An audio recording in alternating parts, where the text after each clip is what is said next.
Hi guys, welcome back to Maths Chat. Today I'm going to show you something called the Null Factor Law. Have in mind that in this video I'm going to be going over some factorising techniques. If you're not strong with factorising, I recommend that after this video you go back and watch my previous tutorials on how to factorise in different circumstances. Let's look at the Null Factor Law. Now you may notice that each of these examples are very similar to what we've done in previous videos where we've factorised an expression. Now it is similar, but in this case we've got an equal sign for each. So these aren't expressions anymore, these are equations. When we've got 0 here, this is what helps us to what we call solve for x, which means we're trying to find the value of x. We need to use all of our previous knowledge to work this out. Okay, so the fact that you've learned how to factorise now is really important because that's the first step in using the Null Factor Law. A times B, and they are equal to 0. That means that A is equal to 0 and B is equal to 0. So in the context of A being something like this, so x minus 2, x plus 1, I can then say that x minus 2 is equal to 0 and b, x plus 1, is equal to 0. As you can see, that this sets us up really well to be able to then solve for x, because all we need to do at this point is rearrange. Now the problem when we look at these examples is they're not in the form where we've broken them into factors. So this is where factorisation comes into play.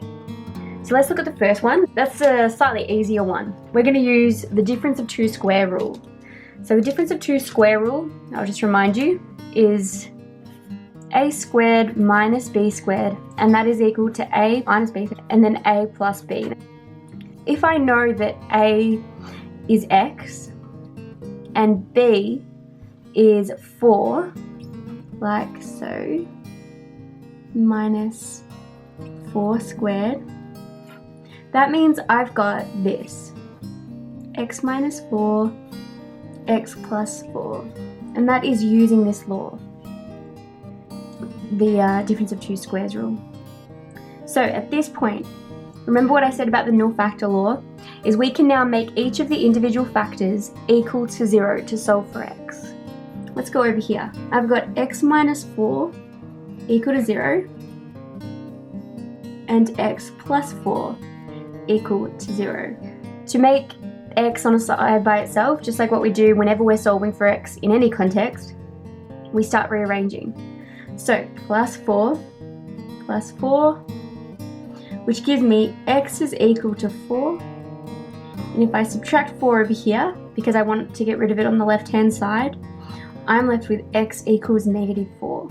Therefore, x is equal to plus or minus 4. Alright, so that's the first one done. So for the second example, we're going to need to factorise it in a different way. I'm going to factorise in the way that we've learnt, where we ask, are there two numbers that multiply together to make 12 and add together to make negative 7? And hopefully you can identify that that would be negative 3 and negative 4. To break that up, we've got x squared minus 3x minus 4x plus 12 is equal to 0. And then I factorise by grouping, x minus 3 minus 4 x minus 3 equals 0. Oh, let's jump back up here. So I've got x minus 3, x minus 4 is equal to 0. Now this is where we use the Null Factor Law, where we make each one equal 0. So x minus 3 equals 0, x minus 4 equals 0, therefore x is equal to 3, positive 3, and x is also equal to 4. And we've got those two solutions there. Alright, the third one, that's a little bit trickier. So to start off with,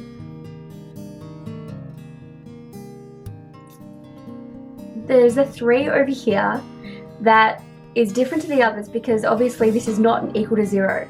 Now the null factor law only works when one of the sides is equal to 0. What I'm going to do is I can set this up so that it does equal 0. To do that, I've got to take away 3 from both sides. So that will give me